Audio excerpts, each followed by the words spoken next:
Always been a dream of mine to end each day with a family meal around the dining room table my husband built for us. This is the long overdue part 2 you guys have been waiting for. These are my inspo pics. Let's get into how we did this. I ended part 1 after 3 days of sanding this baby down. This is after every single grit of sand you could ever imagine, but now she was ready to be stained to perfection. Before I went in with stain, I went on with the pre-wood conditioner. This is just going to ensure that your stain goes on evenly. That was so important for me, especially after all the work we already put into this table. This step takes no time.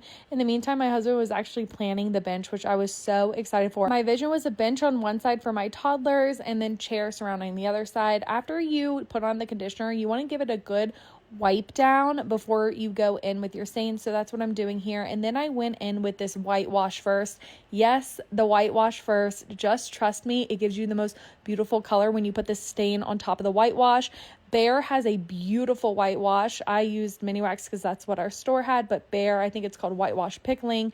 Do the lightest coat of whitewash. I'm telling you, I even went in with a rag after I put on some of the whitewash because I didn't want it to be caked on. Bench dimensions are perfection. Now it's time to go with the stain. This early American color on top of the whitewash is my absolute favorite combination for anything. I would use it on all of my furniture. The best way I can describe it, on top of the whitewash, it gives you that driftwood looking effect. I'm obsessed with it. I use a rag to put my stain on. I just feel like it's the easiest, most effective, and it makes it go on so smoothly. But guys, just trust the process, because when you first put the stain on, it looks super dark. But when that whitewash has a little bit more time to come through, it really does wash out that stain. So just hold your horses and wait for the end result, because it is gorgeous. I'm going to show you guys what I mean with that whitewash coming through. So I went in really heavy with the whitewash on the legs because the wood of the legs was more of an orangey hue, and I did not want any warm tones in my table. I definitely wanted a neutral driftwood looking table. So I'm sanding off that excess whitewash because it just did not match the rest of the table.